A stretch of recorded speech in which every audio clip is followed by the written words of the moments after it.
Perkenalkan, kami adalah pengajar Lazuardi Kamila. Kami kerahkan seluruh usaha, waktu, tenaga, dan pikiran untuk dapat mempersembahkan pembelajaran menarik dan kreatif. Mengupayakan pertemuan virtual yang bersahabat, menyapa ramah meski terpisah jarak, bertatap pandang dalam kebahagiaan. Komitmen kami untuk memberikan pendidikan yang terbaik dan berkualitas. Selamat tahun ajaran baru anak-anakku. Ya, kami siap. Lazuardi Kamila siap. Hari ini hari pertamaku belajar dari rumah.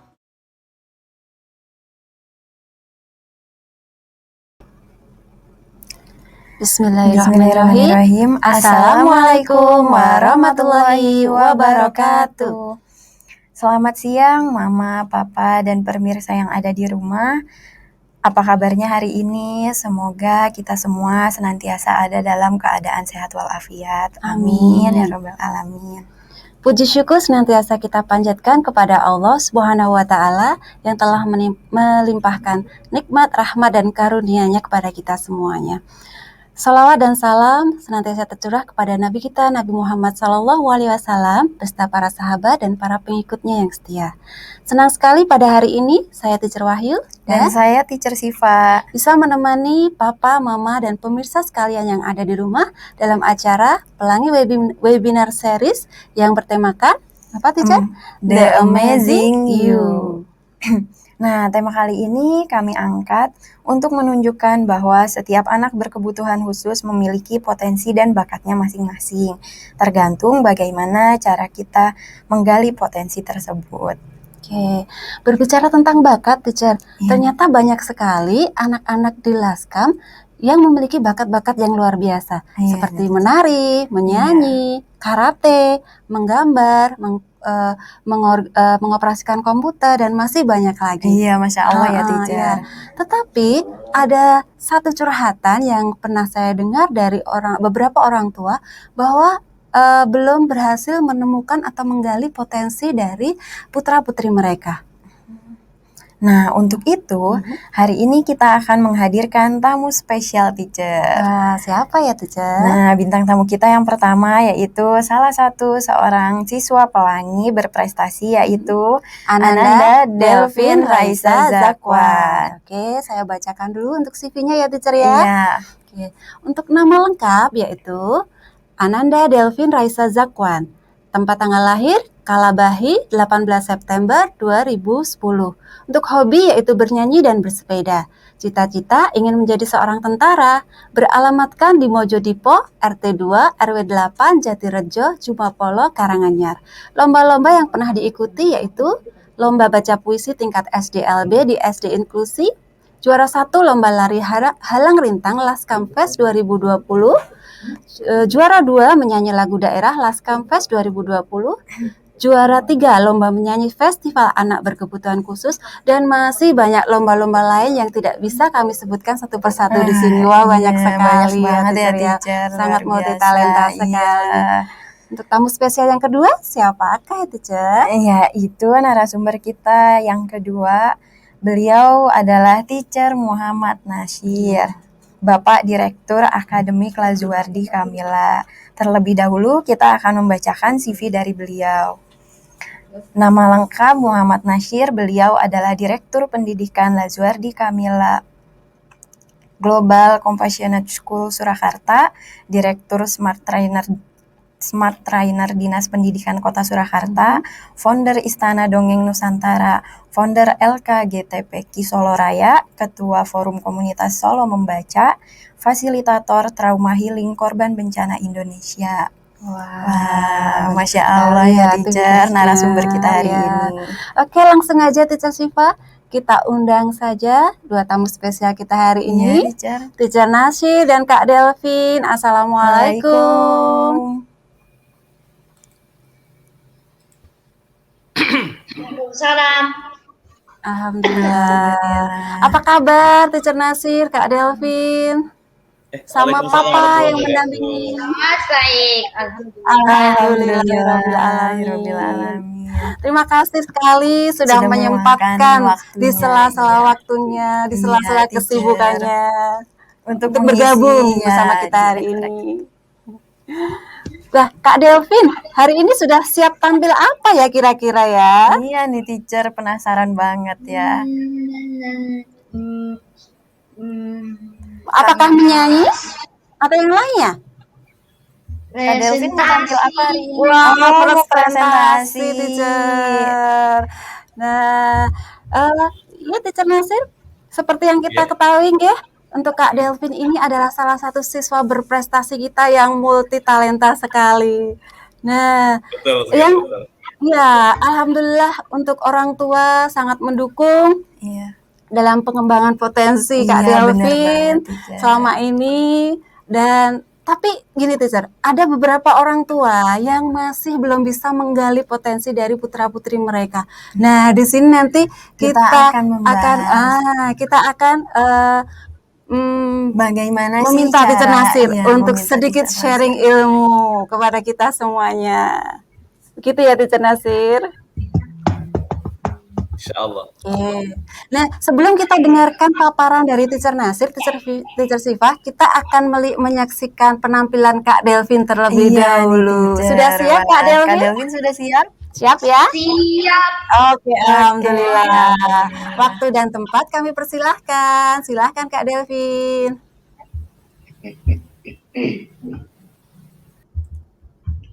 Assalamualaikum warahmatullahi wabarakatuh.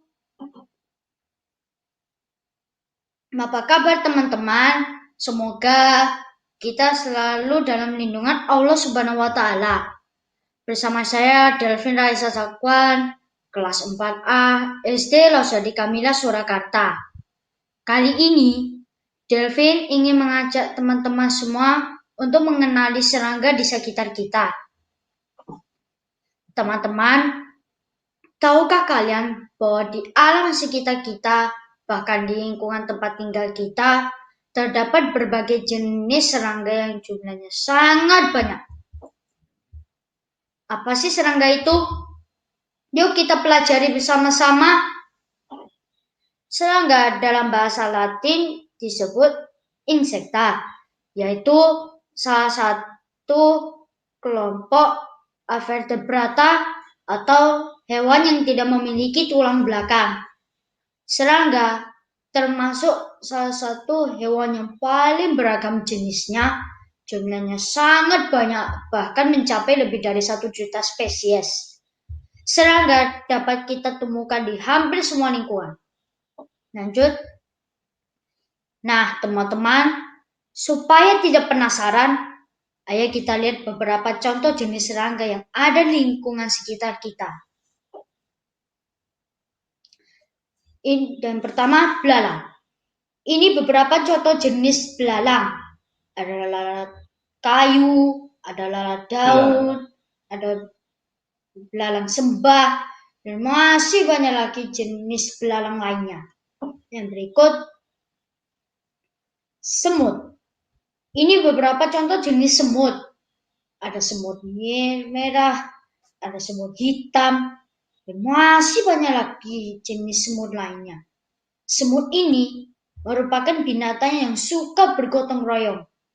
Nah, teman-teman bisa dilihat saat semut tidak mampu membawa makanannya sendiri, para semut-semut lain yang sejenis ini membantu beramai-ramai. Hebatnya teman-teman. Yang berikut, lebah. Ini beberapa contoh jenis lebah. Ada lebah hitam bergaris kuning, ada lebah yang kecoklatan, dan masih banyak lagi jenis lebah lainnya. Lebah ada yang menghasilkan madu dan tidak ada yang menghasilkan madu. Tahukah teman-teman, madu ini sangat bermanfaat bagi tubuh kita loh teman-teman. Dan madu dapat digunakan sebagai obat jenis penyakit. Tapi teman-teman harus berhati-hati ya. Lebah mempunyai sengatan yang berbisa dan sangat bahaya bagi tubuh kita loh. Makanya kalian harus hati-hati ya teman-teman. Yang berikut, laba-laba. Ini beberapa contoh jenis laba-laba. Bentuk dan jenisnya sangat unik ya teman-teman. Tapi laba-laba adalah salah satu serangga yang pandai membuat jaring. Tapi teman-teman harus berhati-hati ya, karena ada laba-laba yang gigitannya berbisa dan berbahaya. Yang berikut, lalat. Ini beberapa contoh jenis lalat. Ada lalat coklat, ada lalat hijau, ada lalat hitam, dan masih banyak lagi jenis lainnya. Lalat ini suka tempat-tempat yang kotor. Dan lalat juga bisa menyebarkan penyakit. Makanya kita harus menjaga kebersihan ya, supaya kita terhindar dari penyakit dan tubuh kita akan selalu sehat. Yang berikut, capung. Ini beberapa contoh jenis capung. Ada capung coklat, ada capung merah, ada capung hijau, ada capung biru, dan masih banyak lagi jenis capung lainnya. Yang berikut, kupu-kupu. Ini beberapa contoh jenis kupu-kupu. Sayap kupu-kupu ini cantik-cantik ya teman-teman, dan masih banyak lagi jenis kupu-kupu lainnya. Kupu-kupu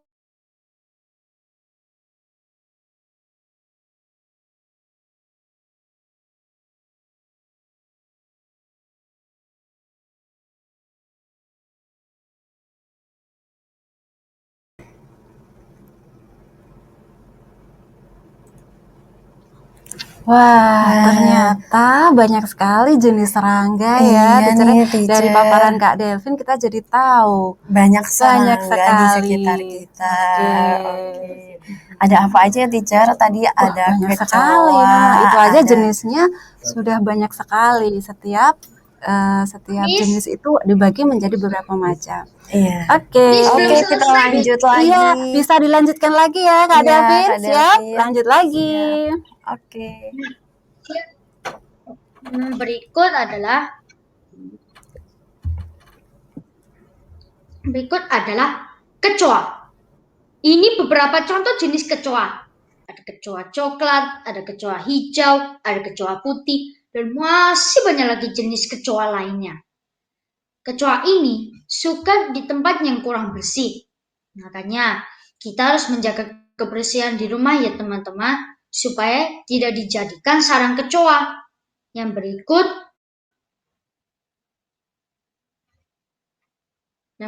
adalah kepik. Ini beberapa contoh jenis kepik. Ada kepik bintik hitam, ada kepik merah, ada kepik hitam putih, dan masih banyak lagi jenis lainnya. Yang berikut, nyamuk. Ini beberapa contoh jenis nyamuk. Nyamuk ini suka di air genangan yang kotor untuk bersarang. Nyamuk suka menggigit dan mengisap darah orang. Ada juga nyamuk gigitannya bisa menularkan penyakit tertentu. Makanya kita harus jaga kebersihan ya teman-teman, supaya kita terhindar dari nyamuk. Yang berikut, jangkrik. Ini beberapa contoh jenis jangkrik. Ada jangkrik coklat, ada jangkrik hitam, dan masih banyak lagi jenis lainnya. Jangkrik ini merupakan salah satu serangga yang berkerabat dengan belalang. Yang berikut, kalajengking. Ini beberapa contoh jenis kalajengking. Ada kalajengking coklat, ada kalajengking hitam, dan masih banyak lagi jenis kalajengking lainnya. Pada bagian ekor kalajengking mempunyai sengatan yang berbisa bila kita terkena sengatan. Makanya kita harus hati-hati ya teman-teman dengan serangga yang satu ini. Nah, itu tadi beberapa contoh serangga yang sering kita jumpai menjumpai di lingkungan sekitar kita. Dan masih banyak lagi. Oke, pada kesempatan ini, Delvin ingin mengajak teman-teman untuk mengenali anatomi tubuh salah satu serangga, yaitu belalang. Belalang merupakan serangga pemakan tumbuhan atau disebut juga herbivora. Jenis serangga ini dilengkapi dengan sepasang antena yang berada di kepala. Belalang dapat menghasilkan suara stridulasi, yaitu suara yang dihasilkan dari menggosok femur belakang terhadap sayap depan. Suara juga terdengar ketika belalang terbang karena kepakan sayapnya. Femur yang dimiliki belalang berukuran panjang dan berfungsi untuk melompat. Nah, sekarang mari kita kenali anatomi tubuh belalang. Nah, ini adalah anatomi tubuh belalang. Anatomi tubuh belalang dibagi menjadi 3 bagian besar, yaitu bagian head atau bagian kepala, bagian thorax atau bagian dada, dan bagian abdomen atau bagian perut. Nah, sekarang kita masuk ke bagian head atau bagian kepala. Di bagian head atau bagian kepala terdapat sepasang antena.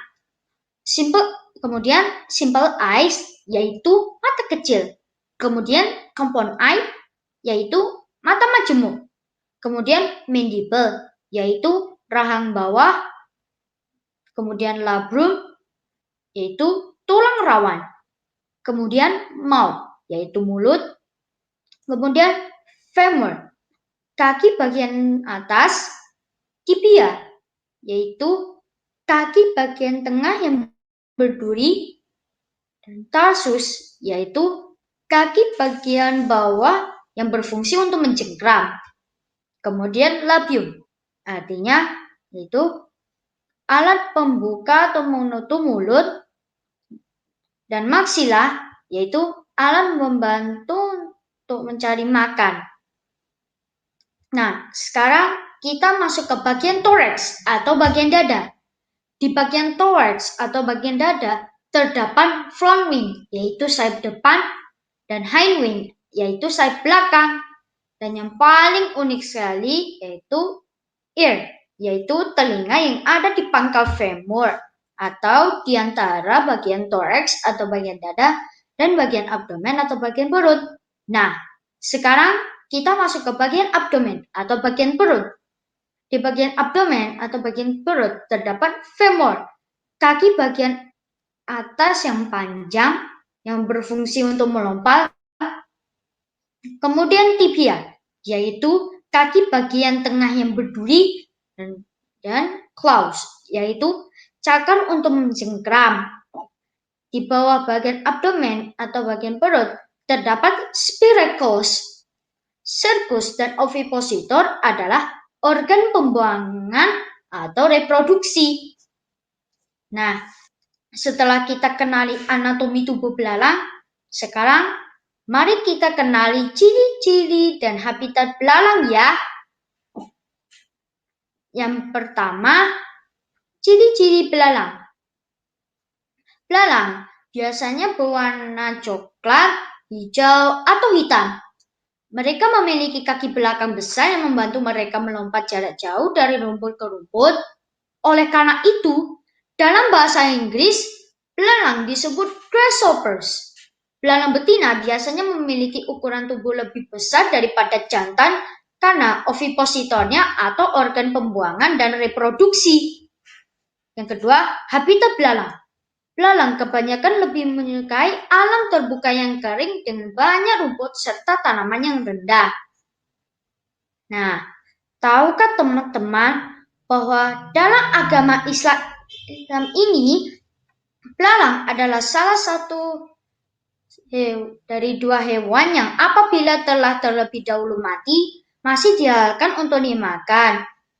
Sebagaimana Rasulullah SAW telah bersabda, telah dihalalkan bagi kami 2 bangkai dan 2 darah.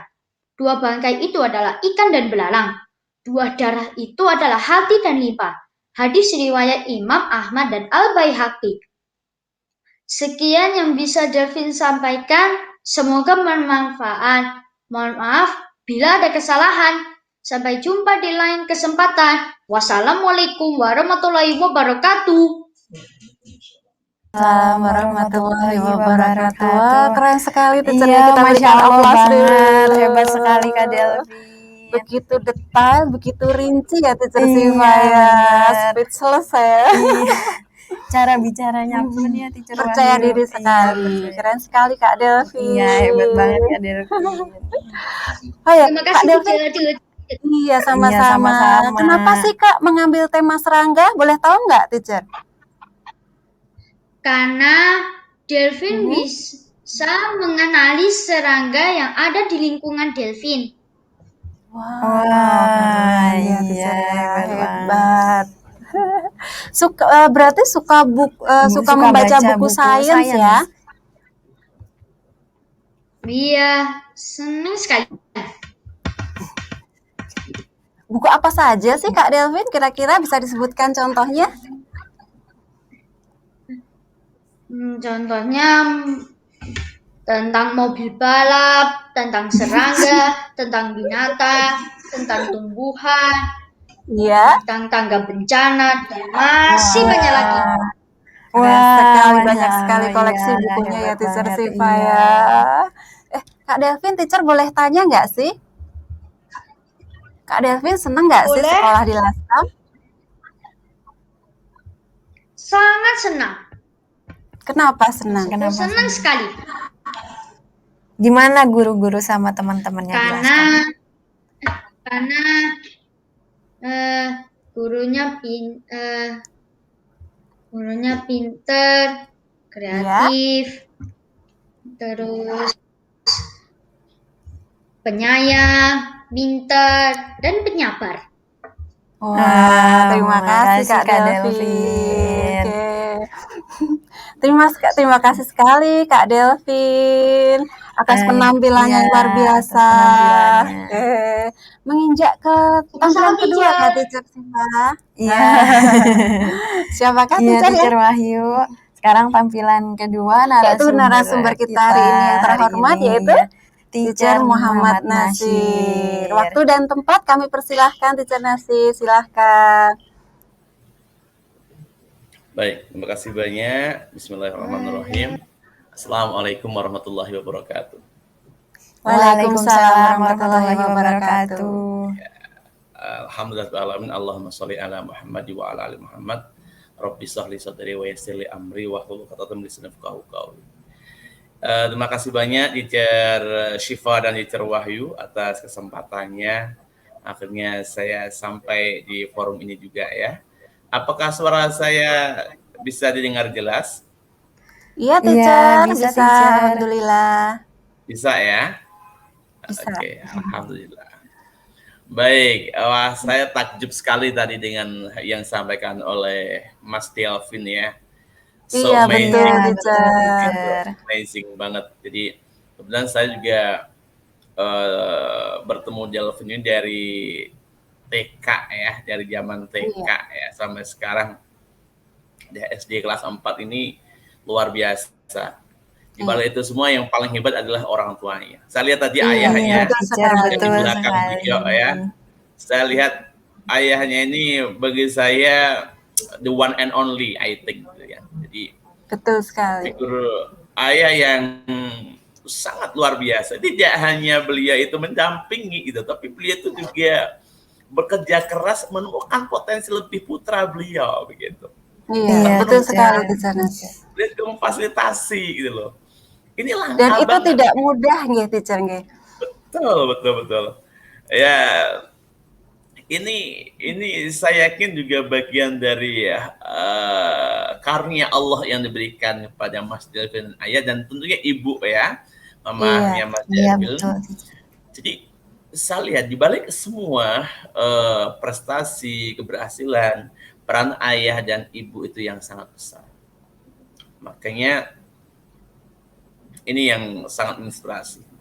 Dan nanti saya lihat dari awal sampai akhir sang ayah begitu sabar mendampingi, Iya, setia Iya. mendampingi Kak Delvin. mendampingi beliau, mendampingi Mas Delvin, kemudian memotivasi. Ini Iya. luar biasa Iya. sekali gitu loh, luar biasa sekali ya. Dan ini adalah patut untuk jadi contoh ya, contoh buat siapapun bahwa sebenarnya setiap anak itu hebat, setiap anak itu unik, setiap anak itu berpotensi untuk berhasil. Ketika orang terdekatnya dalam hanyalah keluarga, orang tua itu memahami kondisi anaknya. Betul Nah, sekali itu. peran guru itulah yang nantinya mensupport, mendukung, berkolaborasi dengan orang tua untuk menemukan potensi lebih Ananda. Iya, Begitu benar. saya lihat tadi ya, Miss ya. Ini luar Iya. biasa loh. Saya lihat presentasinya Mas Delvin itu ya kayak profesor beneran loh. Iya. Begitu Boleh. detail ya cara Ya, ini menjelaskan profesor kepada kita. cilik itu ya. Dan saya sangat yakin Mas Delvin itu nanti akan mencapai kondisi terbaik sedini mungkin. Gitu kan? Baru kelas 4 sudah begitu detail dalam presentasi, kemudian Iya. bagaimana tutur katanya runtut, Runtut jelas sekali gitu ya. ya. Ini dengan retorika yang kuat. Ini bayangkan saya itu Mas Delvin kayak inovator dan motivator gitu loh. Begitu percaya diri ya, teacher. Betul sekali. Begitu. Dan beberapa prestasi yang lain. Nah, pada kesempatan kali ini barangkali nanti saya kira-kira saya bisa bantu apa di forum ini buat Miss Syifa sama Miss Wahyu, sehingga nanti apa yang kita diskusikan, apa yang kita obrolkan ini bisa membawa manfaat tidak hanya untuk anak-anak Indonesia, tapi juga orang tuanya dan lebih khusus pada seluruh masyarakat Indonesia. Karena acara ini tentunya nanti kan dilihat oleh banyak orang nanti. Iya, teacher. Itu. Oke. Bu Syifa, Teacher Syifa sama Teacher Wahyu, temanya keren ini ya. Temanya The Amazing You. Ini keren banget ini, keren banget. Amazing. Setiap anak terlahir dengan kelebihan dan keunikan masing-masing. Betul kan? Nah, saya jadi ingin salah satu kalimat yang disampaikan oleh tokoh inklusi di Indonesia, Pak Ciptono. Dia kepala SLB Negeri Semarang. Dia pernah mengatakan bahwa tidak ada produk Tuhan yang gagal. Tidak ada produk Tuhan yang gagal. Artinya memang Allah ciptakan makhluk itu satu paket antara kelebihan dan kekurangannya. Iya, satu paket gitu. Nah, namun kadang-kadang kita terjebak. Kita lihatnya itu lebih mudah melihat kekurangannya dibandingkan kelebihannya. Gitu. Nah, ini akhirnya apa? Karena kita lebih mudah melihat kekurangannya, akhirnya kita kesulitan untuk membuka menemukan kelebihannya. Nah, dan ini saya lihat tidak terjadi pada Mas Delvin.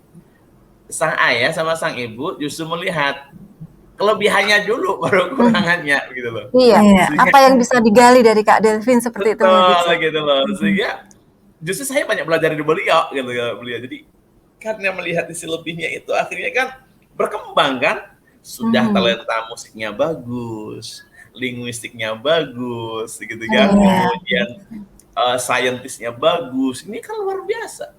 Nanti ntar lagi entertain-nya akan muncul itu Mas Delvin itu kan. Entertain-nya. Ini luar biasa, Makanya produk Tuhan tidak ada produk Tuhan yang gagal itu harus kita pahami bersama seluruh orang tua di dunia, begitu.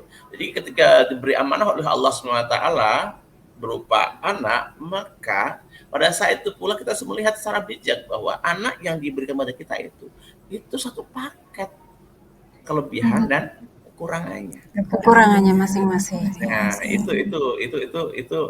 hal mendasar yang kita pahami gitu. Nah, setelah itu apa? Setelah kita melihat bahwa itu satu paket, maka kita suami juga. Jika kita nggak mampu menyentuh akal anak kita bisa menyentuh hatinya. Ini yang kita pahami bersama. Karena apa? Karena anak itu secara karakteristik intelijensinya masing-masing beda-beda begitu. Masing-masing beda-beda. Iya. Iya. Tapi secara ruhiah semua sama, semua fitrah gitu kan. Semua anak dilahirkan fitrah dengan hati yang sama, hati yang bersih gitu kan, sama-sama. Iya. Meskipun secara intelijensinya mereka beragam, susunan otak mereka, kemampuan mereka itu beragam.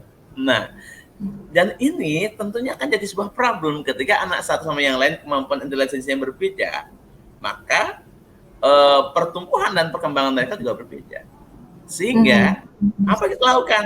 Sentuh hatinya. Gitu. Nah, saya yakin ayahnya Mas Delvin, ibundanya Mas Delvin itu melakukan itu dulu, sentuhan hati dulu, baru ke apa namanya, intelijensinya.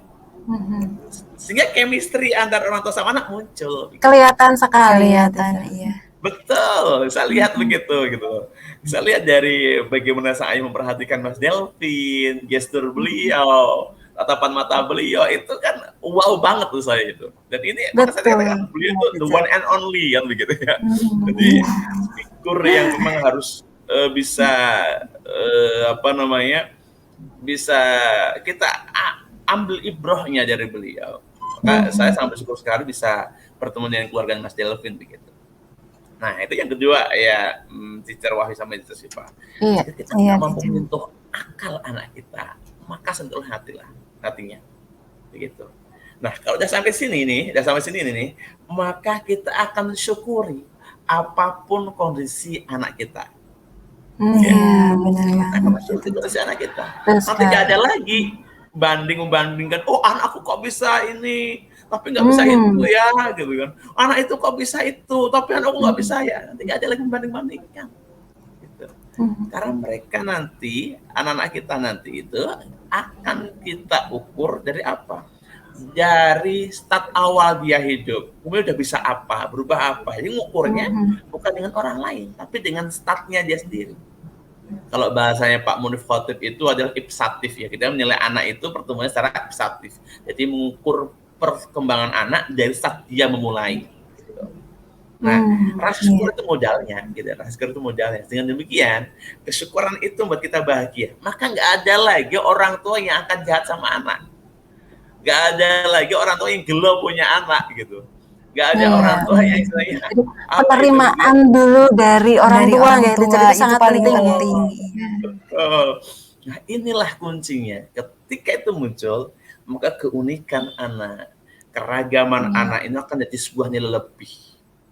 Tapi kalau tahapan ketiga ini, rasa syukur itu nggak muncul, keunikan anak, keragaman anak akan dianggap sebagai aib, akan dianggap sebagai keburukan, akan dianggap sebagai keanehan. Begitu. Teacher Syifa sama Teacher Wahyu gitu. Ketika saya diminta ngisi sebuah pelatihan tentang pengenalan anak dengan kebutuhan khusus, ya kan? dengan audien guru-guru se-Indonesia virtual daring gitu. Saya tanya sama mereka, Bapak Ibu, tolong bantu saya menuliskan satu kata saja ketika Bapak Ibu mendengar kata ABK, anak dengan kebutuhan khusus. Gitu. Kebutuhan khusus. Ya, anak dengan kebutuhan khusus atau anak berkebutuhan khusus gitu ya. Tolong satu kata ada ketika Anda mendengar kata itu. Kaget saya Bapak Ibu, Teacher Wahyu dan Teacher Syifa. Jawaban mereka itu didominasi oleh apa coba? Lemah, kemudian sedih ya, kemudian aneh gitu ya, beda gitu kan. Jadi kata-kata yang menurut saya kok bisa gitu ya gitu. Padahal ketika kita bicara dengan anak dengan kebutuhan khusus, artinya ini anak itu semua anak itu punya kebutuhan. Gitu. Iya, benar banget. Semua anak punya kebutuhan dan kebutuhannya beda-beda, begitu. Tapi anak kebutuhannya berbeda-beda. Tingkatnya beda-beda gitu. Kita nggak bisa dong, kita aja ya, saya punya anak tiga anak saya ini kebutuhannya lain-lain begitu. Nggak mungkin saya kasih sesuatu yang sama karena butuhnya beda gitu. Yang satu suka baca buku, yang satunya suka gambar, yang satunya suka tulis. Punya kecerdasan masing-masing ya, Teacher ya. Iya gitu. Nah, ini yang keempat maksudnya. Setelah kita memahami konsep bahwa tidak ada produk Tuhan yang gagal. Kemudian yang kedua adalah jika nggak mampu menyentuh akalnya, maka sentuhlah hatinya. Kemudian yang ketiga adalah harus awali semua pengasuhan anak itu dengan rasa syukur. Maka yang keempat, yang saya pahami adalah setiap anak itu cerdas. Setiap anak cerdas. Betul sekali, Teacher Nasyir. Anak itu cerdas. Jadi Kalau tercerahkan ya, Teacher ya. Iya gitu. Jadi ketika kita memahami bahwa setiap anak itu cerdas, maka yang terjadi apa? Tidak ada anak bodoh. Nggak ada anak bodoh. Gitu. Jadi kalau udah anak itu cerdas, nggak ada anak bodoh. Yang ada apa? Yang ada adalah guru nggak bisa ngajar. Gitu ya. Nah, Belum bisa melihat potensinya ya, Teacher ya. Iya, gitu.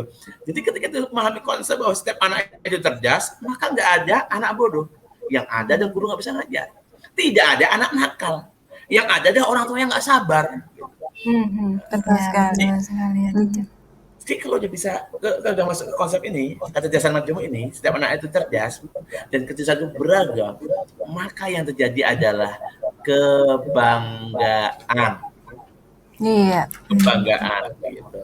Maka ini penting buat kita sebagai orang tua dan guru bahwa langkah pertama ketika kita menyekolahkan anak, langkah pertama ketika kita mendampingi anak di rumah, maka kita harus tahu nih, anak kita ini punya kecenderungan kecerdasan apa. Gitu. Iya, betul sekali. Nah, seperti yang meskipun ada di Laskam ya, Teacher ya. Ada kurikulum inklusi. Nah, mungkin bisa dijelaskan sedikit, Teacher Nasyir. Nah, itu dia yang saya mau omongkan, Teacher Wahyu. Oleh karenanya, sekolah yang membahagiakan itu, ya kan? Sekolah yang membahagiakan itu adalah sekolah yang di dalamnya minimal ada 2 prinsip pendidikan yang dia pakai. Yang pertama adalah menerapkan konsep kecerdasan majemuk. Yang kedua adalah dia inklusif. Begitu. Ketika sekolah itu menerapkan konsep kecerdasan majemuk, maka di situ nggak ada anak bodoh. Di semua anak cerdas. Kalau anak cerdas, semua anak itu pasti dipuji. Pasti dipuji. Anak wow, sukanya payon, lari. Yang muncul bukan marah. Yang muncul kalimat thayyibah. Subhanallah, nah, kamu ternyata pintar lari toh lo gitu. Ya kan gitu loh. Anak suka manjat gitu kan. Yang muncul apa? Kalimat thayyibah. Allahu Akbar. Iya. Itu kayak gitu. Anak suka gitu ya, bukan gambar gitu ya. Itu yang muncul apa? Meskipun gambarnya nggak tepat ya, mungkin dia tidak gambar di kertas, gambarnya mungkin di lantai atau di dinding gitu. Yang muncul kalimat thayyibah dulu. Kenapa? Mengakui bahwa ini anak punya kecerdasan. Iya. Memang PR selanjutnya adalah menuntun mereka, memfasilitasi mereka. Nah, teacher punya kertas bagus loh, gambar di sini keren, nanti bisa dibingkai, ditempel. Nah, tapi kalau kamu gambar di dinding, nanti nggak bisa dibingkai. Nah, gitu. Iya, sekali ya. Nah, itu Teacher Wahyu sama Teacher Syifa ya. Jadi ketika kita udah memahami sekolah itu menerapkan konsep kecerdasan majemuk, maka nanti nggak ada guru galak di situ. Maka di sekolah kita kalau ada guru galak mesti kena SP. Iya. Tidak boleh galak ya itu. Yang kedua, bahwa gurunya merasa semua gitu loh. Karena yang sering keluar dari lesannya adalah kalimat thayyibah. Yang kedua, ketika guru orang tua memahami bahwa setiap anak cerdas, maka ini guru pasti bahagia.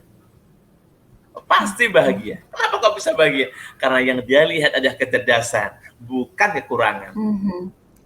Betul sekali. Ya kan? Kalau guru melihatnya anak itu kecerdasan, maka yang terjadi apa? Yang terjadi adalah maka dia ngajar dengan energi positif. Begitu. Sebab kalau nanti guru melihatnya itu anak itu kekurangan, yang ngajar pakai energi negatif. Kenapa? Kamu kok nggak bisa tolel, lebih itu sana gue. Akhirnya apa? Kadang guru malah jadi stres gitu loh. Merasa salah. Jadi kita lihat dari sisi positifnya ya, Teacher. Iya. bahagia gitu. Mhm. Nah, itu yang saya lihat dari teman-teman guru itu seperti itu. Jadi luar biasa gitu loh. Bagi saya, teman-teman guru di Lasem itu luar biasa, amazing teacher menurut saya. Gitu. Ya luar biasa Luar bisa biasa Pak. teacher. Apa yang bikin saya takjub? Karena teman-teman ini mampu melihat segala sesuatunya dari si baik. Iya. Itu yang membuat itu kebahagiaan muncul. Kejadian buruk, kejadian negatif, kalau melihatnya dari si baik, melihatnya dari si positif, maka akan jadi indah. Iya, Betul. betul teacher. Ya kan? Iya, teacher. Tapi kalau sebaliknya, hal positif, ya kan? Hal baik, lihatnya dari sisi buruk, lihatnya dari sisi negatif. Jadi jelek ya, buruk, Iya. jelek gitu. Iya. Nah, jadi kemarin kita jadi konsep kecerdasan majemuk itu sebenarnya tidak hanya di sekolahan, di rumah pun juga demikian. Mhm. Orang tua harus memahami itu. Supaya apa? Supaya tidak ada banding-bandingkan anak Iya, betul. saya. Biasanya terjadi seperti itu ya, teacher, dibandingkan sama kakaknya. Dibandingkan Kok sama beda ya adiknya, adiknya iya, sama kakaknya iya. prestasinya seperti itu, teacher, kan kasihan ya. Iya. Betul. Justru berbeda menurut saya. Justru harus berbeda. Iya. Supaya apa? Supaya saling melengkapi. Betul Iya, sekali, betul teacher. teacher. Kalau sama, ya nanti akhirnya apa? Monoton di keluarga tersebut. Ya kan?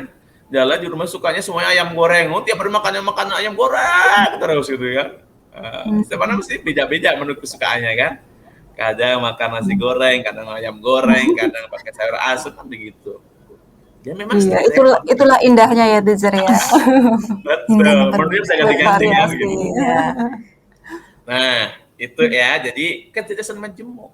Nah, yang kedua adalah inklusif. Sekolah yang membahagiakan itu adalah sekolah yang bisa menerima kondisi anak apapun, Adanya. Iya. apapun adanya. Jadi nggak boleh ada seleksi, nggak boleh. Sing pinter tok, sing sekolah negeri nggak bisa. Kalau sekolah itu, menurut saya loh ya, sekolah favorit itu adalah sekolah yang bisa menerima kondisi siswa apa adanya. Bukan sekolah favorit, sekolah yang melakukan seleksi khusus, di ranking, AP tok diterima. Misalkan nih, kita ada pendaftaran siswa baru nih, kuotanya 100, pendaftarnya dibuka sebanyak-banyaknya. Nanti kita seleksi, ambil 100 saja. Nanti yang daftar yang kasih terima bagaimana? Gitu ya. Iya, betul. Nah, kalau yang diterima yang baik-baik saja, pantesan itu hasil akhir juga baik. Gitu. Yang betul nanti bukan gurunya, muridnya, gitu.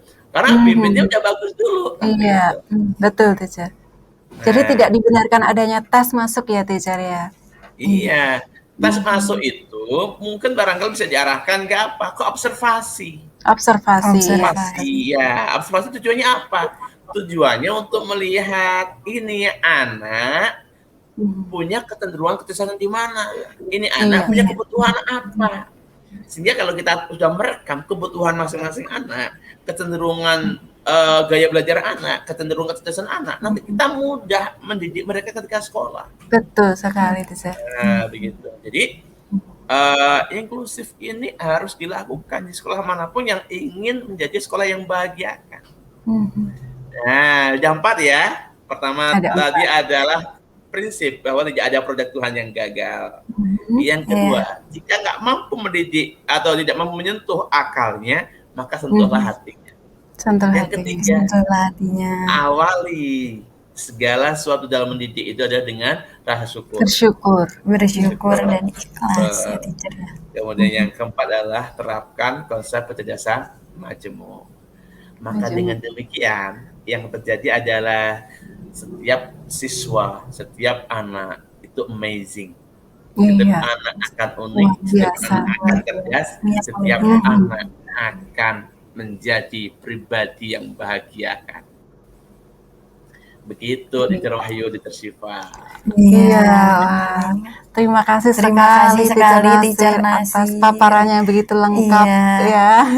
Kita jadi banyak tercerahkan banyak ilmunya lagi ya, Teacher. Kalau sedikit boleh bertanya, Teacher, itu kalau misalnya untuk bakat anak sudah diketahui sama orang tua, tapi tidak sesuai dengan keinginan orang tua. Nah, apakah itu boleh sedikit diarahkan oleh orang tua, ataukah kita tidak boleh memaksakan, teacher, tetap mengikuti apa yang diinginkan oleh anak? Iya, iya, iya. Nah, itu dia. Ini problem ya. Hmm. Problem. Ini, ya, ini yang harus kita luruskan bahwa anak itu terlahir itu kan fitrah ya. Allah yang apa namanya yang berkehendak kan begitu. Orang tua yang mengemban amanah. Ketika bakat anak itu sudah mulai muncul, ya kan, di usia berapapun, karena bakat itu bisa muncul di usia yang berbeda-beda gitu kan. Iya. Ada yang baru setahun udah mulai muncul, ya kan. 2 Ada yang tahun dewasa baru kelihatan ya, teacher. dewasa, masuk saya masuk baru muncul ketika udah tua. Gitu ya. Nah, makanya terjadi begini. Gini, kita kembali ke tadi. Jadi prinsipnya kalau ingin ingin bahagia gitu kan. Baik itu di sekolahan, baik itu di rumah, maka lakukan segala sesuatu sesuai yang disukai. Intinya itu. Sesuai dengan yang diinginkan oleh anak ya. Yang disukai ya. Nah, ketika anak udah disukai, ya kan, tentunya dia ingin kan. Kalau dia suka mesin tentunya dia ingin ya. Maka pada saat itu dia melakukan sesuatunya dengan sukacita. Dengan sukacita. Sehingga ketika anak melakukan yang sukacita, maka hasilnya lebih besar. Lebih maksimal ya. Lebih maksimal gitu. Tapi kalau kita melakukan sesuatu bukan karena kita suka, bukan karena kita ingin, maka yang terjadi ya apa adanya. Iya, benar banget. Iya, Bisa betul. sebaliknya. Contoh nih misalkan, ini anak nih, kita sebelum bicara ke bakat ya, sukanya itu dia tuh makannya ayam goreng. Tapi orang tuh disuruh makan tempe goreng. Kira-kira nih, ini anak lahap makan yang mana? Kalau dia ayam goreng kan, Ayam goreng Yang itu dia suka, teacher. ini anak makan buah kesukaannya adalah durian gitu. Tapi orang tuh nyuruh makannya makan apel. Kira-kira nih, banyak mana makannya? Bisa memasang tas ya, habis tasnya. Begitu ya. Lagi. Ini anak sukanya main lompat tali. Sukanya main lompat tali. Tapi orang tua ingin kamu jangan main lompat tali nanti jatuh. Mendingan kamu main dakon aja. Kira-kira nih. Ketika dia bermain ini, lebih menikmati yang mana? Yang lompat tali atau dakon? Gitu. Lompat tali ya. Tali ya. Nah, sama dengan bakat juga begitu. Kalau anak udah mulai muncul bakatnya, maka dia akan melakukan itu dengan sukacita. Bahkan hasilnya bisa meningkat lebih baik. Betul, Teacher Nasir. Akan membuat anak mencapai kondisi akal terbaik lebih cepat. Tapi jika orang tua paksa anak ngikutin apa yang orang tua mau, ya kan, yang orang tua mau, maka yang terjadi bisa jadi anak nurut bukan karena suka, tapi karena takut. Anak mau bukan karena suka, gitu, tapi karena terpaksa. Maka hasilnya nggak maksimal. Contoh paling gampang nih misalnya nih, anak SMA, kita bicara yang gede aja ya, misalkan. Iya. Yaitu sebenarnya punya bidang seni, kan begitu. Hobinya main musik, gitu kan. Tapi orang tua pengen dia kuliah di kedokteran. Nah, misalnya seperti itu, Teacher, betul. Tapi anaknya mau, dia udah punya karya di musik, gitu kan. Maka yang terjadi apa? Ketika anak mungkin karena saking takzim sama orang tua menurut ya dia nggak bisa bantah kan dia kuliah di kedokteran. Yang terjadi apa? Bisa jadi hasil kedokteran nggak lulus, bisa jadi nggak maksimal, bisa jadi kan begitu. Bolos nggak bisa jadi karena dia mungkin karena tidak menikmati itu.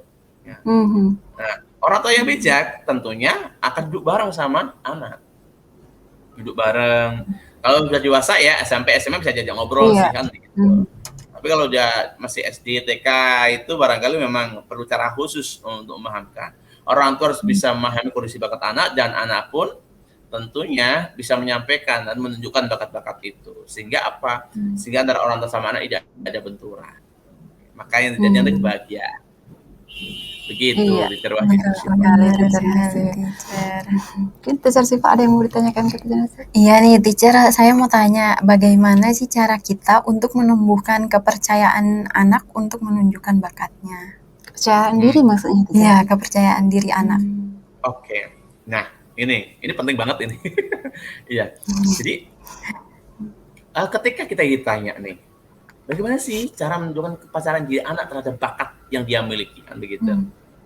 Pertama, yang kita lakukan adalah kita harus tahu dulu ini anak bakatnya apa gitu. Gitu. Itu dulu gitu. Karena barangkali ada beberapa anak nggak nyadar kalau itu bakatnya gitu. Nah, kalau kita itu ingin memotivasi anak agar dia muncul kepercayaan diri terhadap bakatnya, maka langkah pertama menyadarkan pada anak bahwa itu bakat kamu. Dilihat dari mana? Cara lihatnya adalah kebiasaannya anak ini. Kita lihat sehari-hari ini anak kebiasaannya apa. Aktivitas yang diminati seperti itu ya, Teacher? Betul. Jadi kita lihat, ini anak tiap hari apa sih yang kegiatan yang dia minati? Yang dia sering lakukan berulang-ulang. Tandanya adalah matanya berbinar, gitu. Anak happy banget, menikmati banget gitu. Jadi itu memang indikasi dia punya bakat di situ. Begitu. Mas Devin tadi ya, dia kelihatan banget ya, dia punya bakat presentasi, dia punya bakat desain gitu kan. Biasanya ini akan jadi pembelajar cepat dibandingkan anak-anak yang lainnya. Begitu. Nah, kalau demikian berarti apa yang kita lakukan? Yang kita lakukan adalah ketika kita melihat tanda-tanda itu, maka yang kita lakukan adalah memfasilitasinya. Fasilitasinya.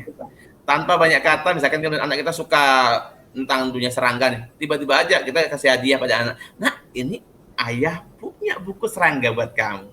Anak mesti makasih ya, gitu. Serangga langsung dia ini termotivasi dirinya. Iya. Tanpa perlu kita mengatakan, kamu tuh bakatnya tentang serangga, kamu tuh saintis, nggak perlu bilang gitu. Iya. Nggak perlu bilang gitu, tuh fasilitasi aja. Gitu. Dengan begitu dia akan percaya semakin memperdalam ilmu itu. Label itu muncul di akhir, bukan di awal. Saya misalkan ya, saya itu mendapat sebutan pendongeng itu bukan dari awal. Pendongeng itu di akhir. Ketika apa? Ketika saya sering mendongeng. Ketika saya sering tampil. Ketika saya sudah berprogram, baru disebut mendongeng. Dulu waktu awalnya belum mendongeng. Karena saya dongeng ya cuma dongeng doang. Gitu. Tapi belum ada sebutan pendongeng. Gitu. Sekarang udah terasa bakat Teacher ya, jadi pendongeng hebat. Iya nih, teacher. Wah, masih belajar saya, Miss. Teacher ya. Nah, jadi yang kita lakukan adalah ketika orang tua sudah mulai melihat indikator atau tanda-tanda bakat anak, maka yang perlu kita lakukan adalah memfasilitasi. Berarti orang tua dan guru harus peka ya, Teacher ya? Betul, harus peka dan harus ini sinergi. Gitu. Jangan sampai ada perbedaan sikap antara orang tua sama sekolah. Karena kalau beda sikap itu anaknya bingung. Tapi ya nanti repot nanti kalau udah beda kayak gini kan repot nanti. Nah, jadi yang perlu dilakukan adalah pertama kita harus memahami, harus peka terhadap indikasi-indikasi bakat anak itu. Setelah itu cukup dengan memfasilitasi. Ya, ketika udah sesuai dengan itu indikasi bakat anak itu, maka otomatis rasa percaya diri anak muncul tanpa perlu ada kata-kata, itu udah muncul. Iya, betul sekali. Kadang-kadang loh, Miss, Teacher Wahyu Siswa, kata-kata jadi beban loh buat anak. Betul, Teacher, iya. Betul. Nah, kamu itu pintar melukis loh. Hebat loh lukisan kamu. Kamu itu pelukis handal loh. Ini sebenarnya bagus, niatnya bagus, memuji gitu kan, mengapresiasi. Tapi label-label ini akan justru membuat anak itu terbebani. Kan terus ada di sini ya, Teacher ya. Ini ya kita, wah, aku harus begini ya gitu. Kan cukup, kan bisa juga dengan cukup aja gitu. Sayang, ayah lihat lukisan kamu keren.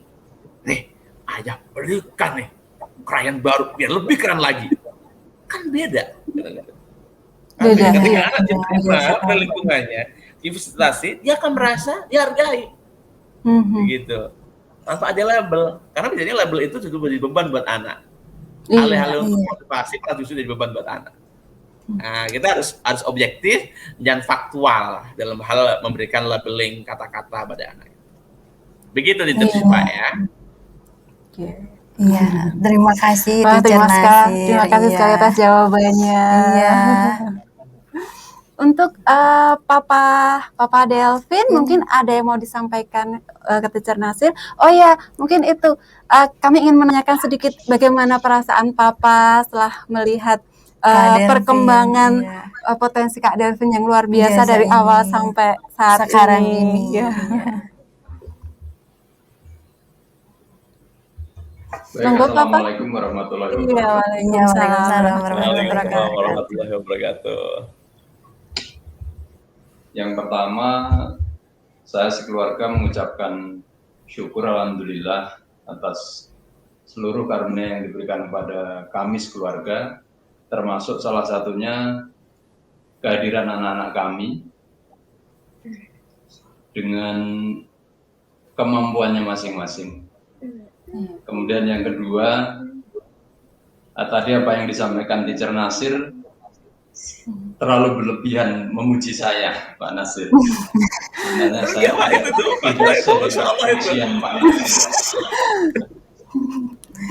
Tetapi saya justru berterima kasih kepada Laswardi Kamila secara umum, kepada para teachernya yang sudah dengan gigihnya telah mengorbankan banyak waktu, turunkan ilmu-ilmunya kepada siswa-siswanya, termasuk salah satunya anak kami Delvin. Ya mudah-mudahan kami hanya bisa mendoakan, mudah-mudahan kerja keras jasa para teacher ini dibalas oleh Allah Subhanahu wa Ta'ala. Amin. Ya Rabbal Alamin.